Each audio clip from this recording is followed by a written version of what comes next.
Okay, people, welcome to our second presentation, to our second talk on TDC accessibility and diversity track. I'm very excited to be here. I'm very excited to talk with you guys about accessibility and diversity. Not just it's a huge subject, but because it is affecting how we work with people, and we need to address that kind of subject. Okay, so for the ones that don't know me, I'm from Brazil. I'm talking from São Paulo. My name is Felipe Oliveira. I'm an agile expert and founder of a company called Mindset Agile, which for people that speak English is the same thing in Portuguese for agile mindset. I'm co-author, organizer, and I sponsor an initiative in Brazil called it's Jornada Colaborativa, but in English it will be Collaborative Journey, which is a collaborative community that writes books about agile and DevOps and different aspects of process management, and they donate all the royalties and all the money they get from the books to people that they are in special need. So, and I'm a person that pretends to play drums in my daily basis. So. I try, but well, this is a bit of my background, massage certifications company that I work with. So, but let's get to it, okay? Our simple, we're having a simple agenda here. I'm going to bring you guys some context about diversity and accessibility in this world, the main challenges the leaders are facing right now, and what should we or can we do about that, and how leaders can help and work with people to address the issue. Okay, so let's do it. So the main theme about the talk is the challenges of a leader in this new brave world, and what I wanted you to know or to question you about is what is happening to the world right now. Do you anyone has any tips you can send in the chat or in the Q&A session? But some people nowadays would ask you guys about what is happening to the world. What the hell is happening to the world? Everything seems new. Everything is kind of being shown to us in a whole new perspective. We have a lot of people talking about racism. We have a lot of people talking about feminism and about LGBTQIA plus communities, and about transgender and about gender in total. So what the hell is happening to the world? It's a simple answer. Nothing at all. And I'm telling you nothing, and that's because all of those subjects, they were already in place years ago, 10 years ago, 20 or 50 years ago.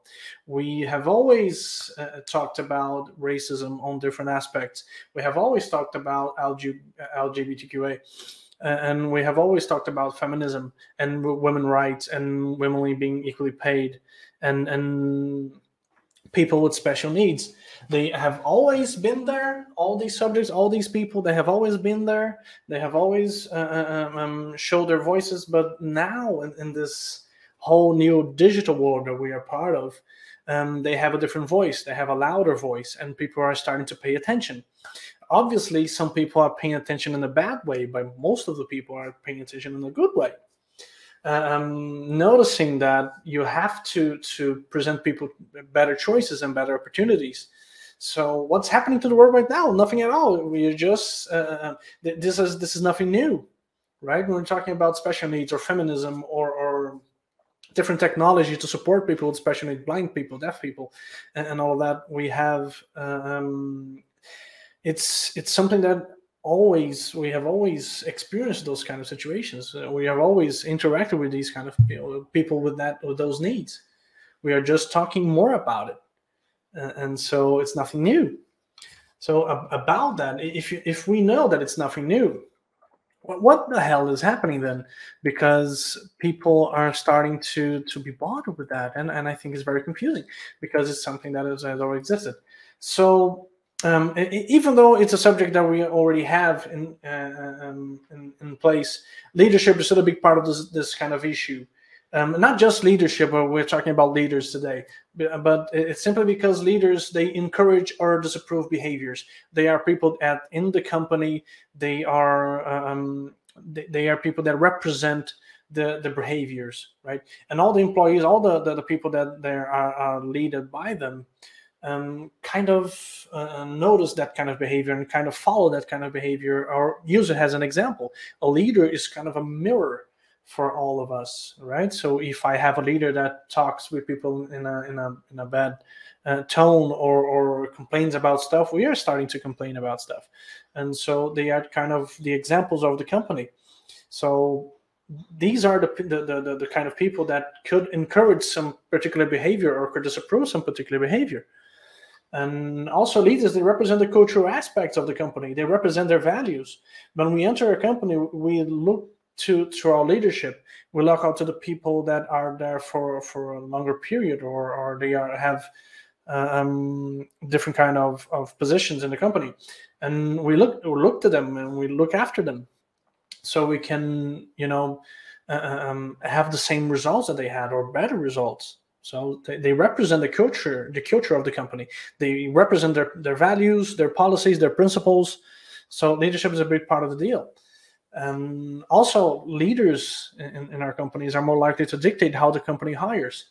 Of course, there is some interactions, and there are some responsibility related to HR and people and management areas. But the leaders are the ones that hire people. They approve. They say, "Oh, I want to work with you," or "I don't want to work with you."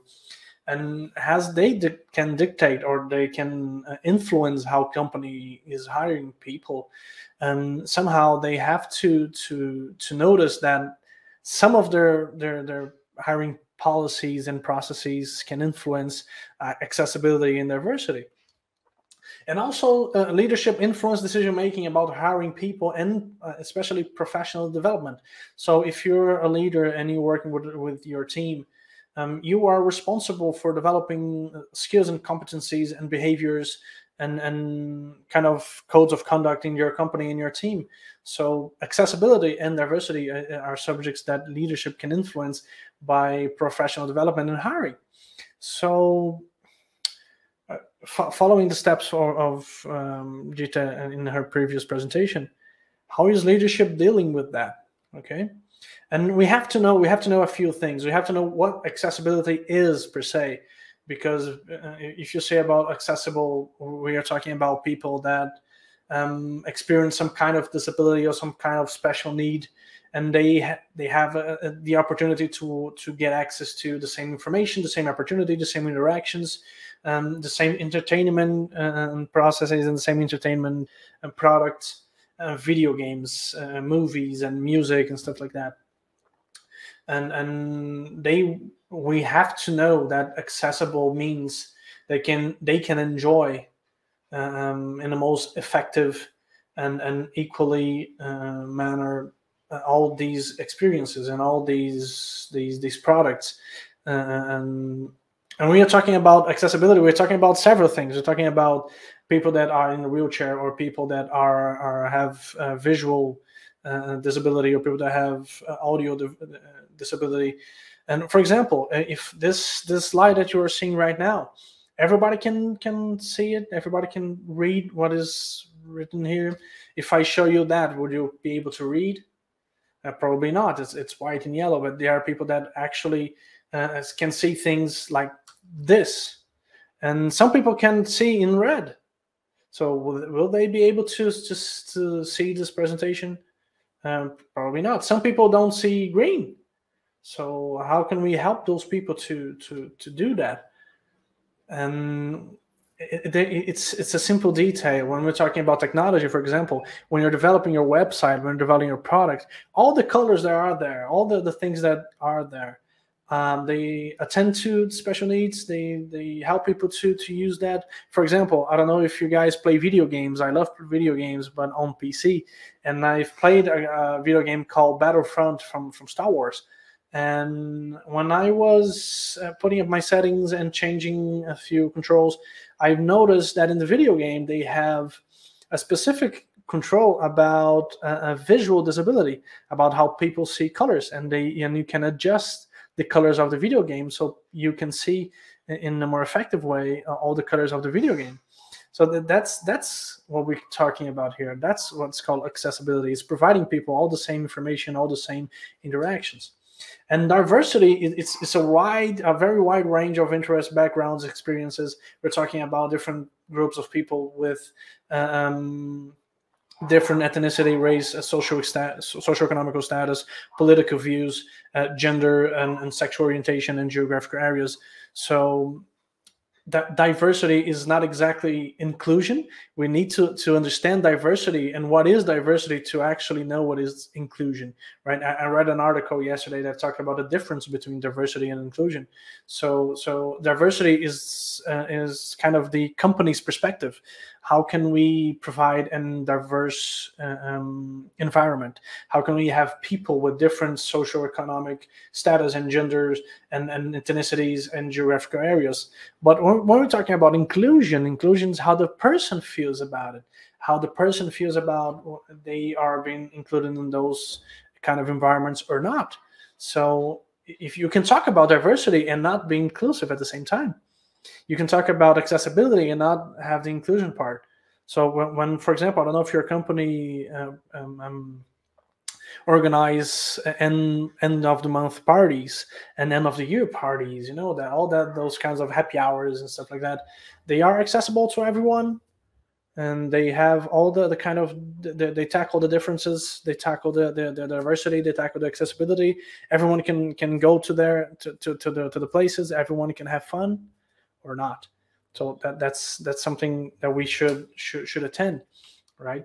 So as leaders, now what are the main questions that we have to know? What is accessibility? What are the challenges about accessibility? Most people talk about accessibility as a main thing, as people with special needs, right? So lots of people notice accessibility as blindness, deafness, or wheelchair users, stuff like that. But when we're talking about accessibility, we're talking about people that have food restrictions, people that have nuances of vision, so low vision, daltonism, nuances of movement. Some people don't use wheelchair, but they have to use some kind of special equipment to walk or to move or to interact with people. People that have neurodiversity, so autism and bipolar and high abilities people and ADHD. So how are we providing these people the correct information and the proper environment so they can work, so they can interact with people? So people that have neurodiversities, for example, the people that have neurodiversity, they also have an substantial increase in their learning processes. They learn a little bit faster, and they interact a little bit faster, and they think a little bit faster. So how can we provide a special needs for these people? I talked to you guys about parties and happy hours and stuff. So how are we providing people that have food restriction? And I'm not talking about people that choose to be food restrictions, vegetarian or vegan. Some people choose, right? And that's okay. That's fine.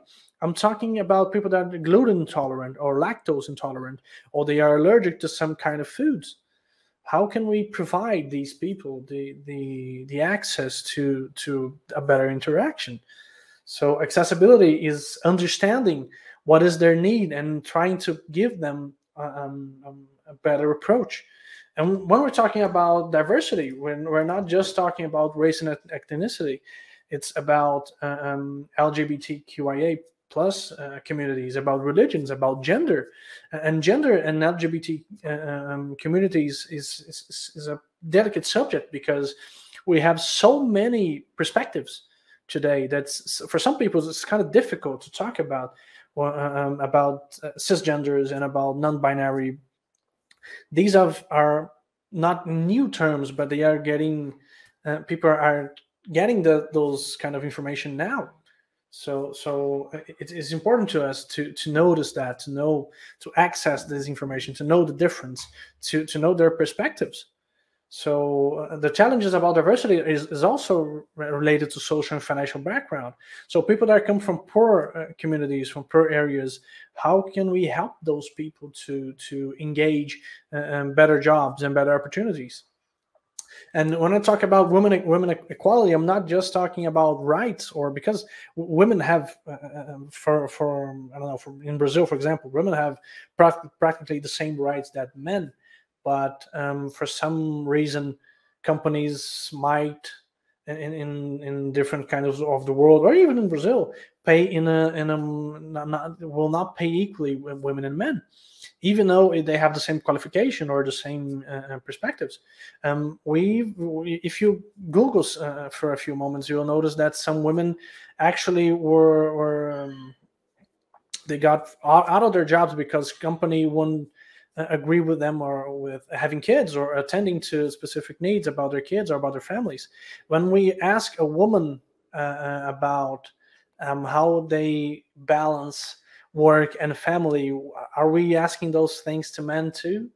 So Keira Knightley, a British actress, was asked about the balancing aspects of work and family, and none of the men were asked that question. So Keira Knightley asked them, are you guys going to ask about that to men too? So it's a different subject. It's a difficult perspective because we have to understand the nuances and the little details surrounding it. So leadership is actually kind of responsible and accountable during those kind of discussions, because leadership have to address disrespectful behavior. Leadership should pay attention to that. If we're talking about Afro-descendant people or people with different ethnicities, or people with their I don't know, gay people or bisexual people or lesbian people or pansexual, any kind of perspective we have there, they have to notice that and notice when there is some kind of disrespectful behavior. I've personally we're in an environment that a specific person was extensively disrespectful with a man, a gay man, and the company didn't do nothing about it. So that's important. We have to address that kind of thing. And leadership have to engage the issues, right? Because they influence the company, they influence the market, they influence the people surrounding them, they influence upper management. And when I talk about leadership, it's not just as Gisha said, not just people that are in management positions. I'm talking about people that represent leadership. They have the skills and the competencies and the abilities, and they are viewed as leaders in the company. And also CEOs, CMOs, CTOs, CIOs, they are also leaders in a different aspect of the company, but they are leaders. They have to engage these issues in a more active way. And it's not just, okay, everybody, we have to respect people. That's easy to say, that's right, that's a value, but how can we apply that value? How can we teach the organization to talk about it? Leadership have to influence company policy and values, so they have to know that values are important, and not just because they represent the company, but because they have to be applied to the company in a more active way. So it's not don't just talk about respect, act about it. And leadership have to take action in recruitment processes. So I've participated in recruitment processes. I've defined and helped companies to change recruitment processes and hiring people. And I've posted about a specific job opportunity that I've opened, and in the job description, I wrote down there, it's preferred to women. I want more women in the company. That's action. That's how we can take action about recruitment. Don't just talk about, oh, we have to be more diverse, or we have to provide accessibility. Act on it. Recruit people that have those kinds of needs.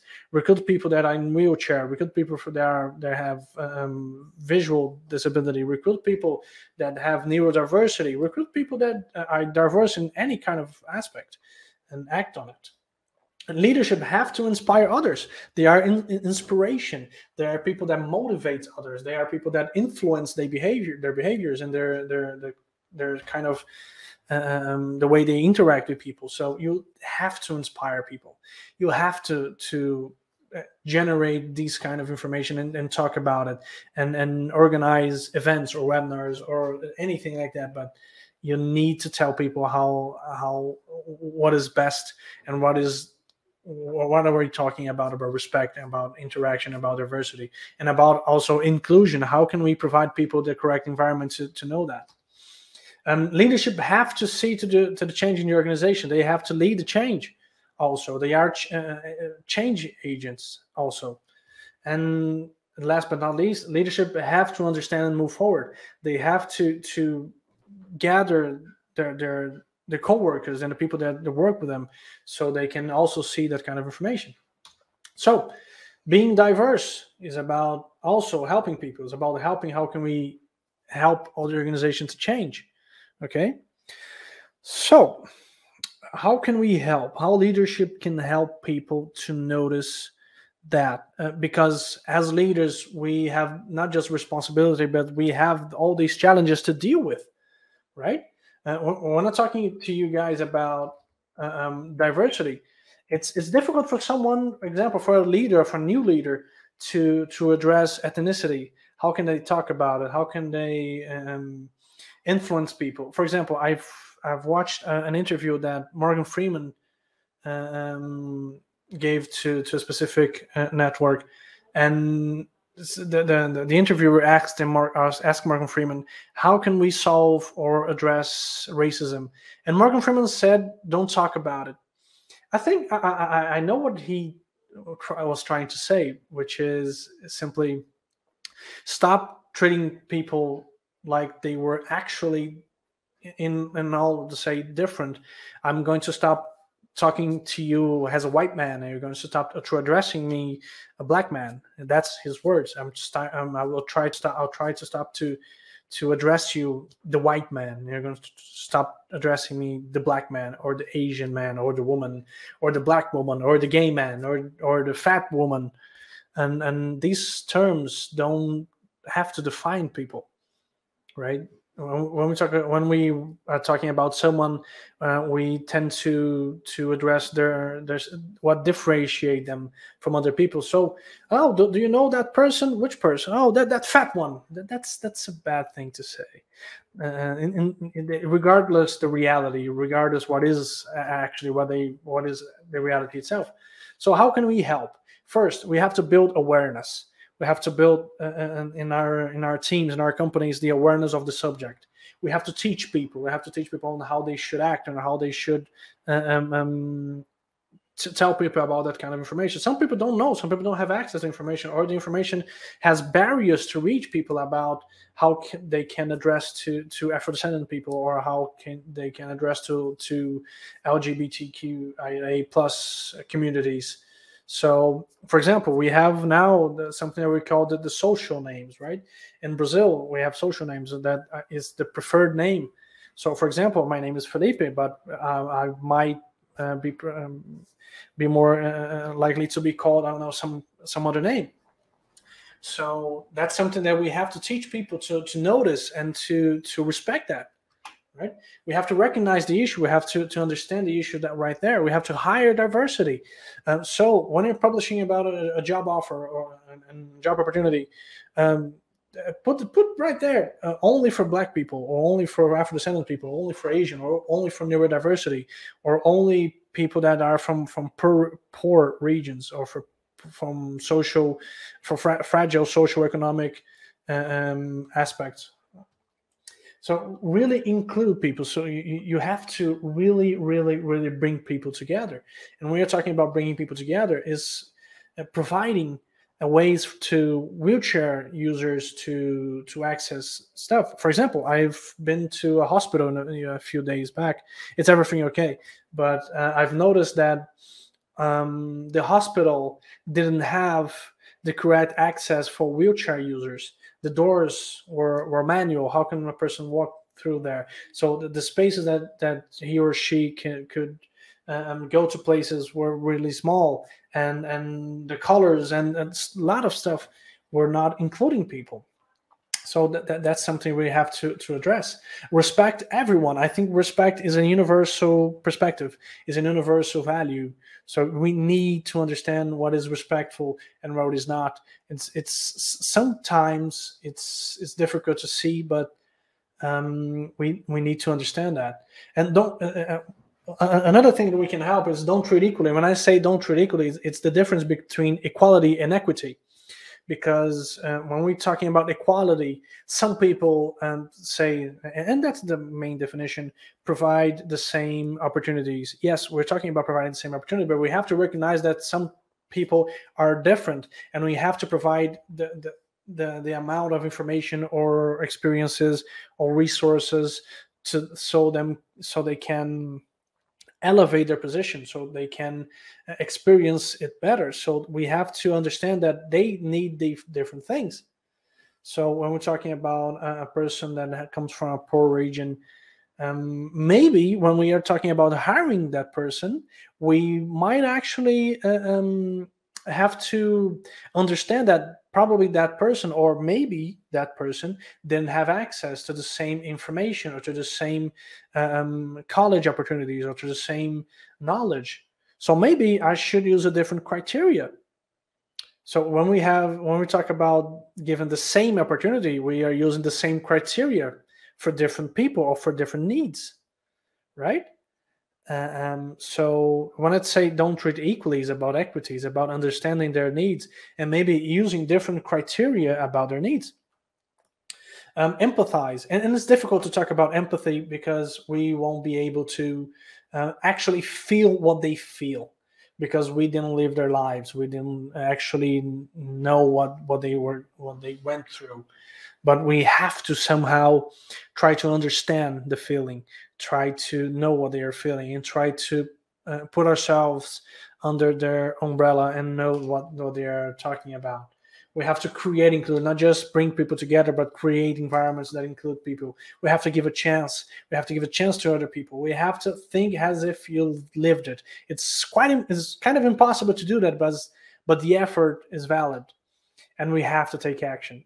We have to, as leaders, face these kinds of challenges. We have to face all these aspects and take action. Even that action would be studying, so read a book about it, or attend to a lecture, attend to a talk as TDC, for example.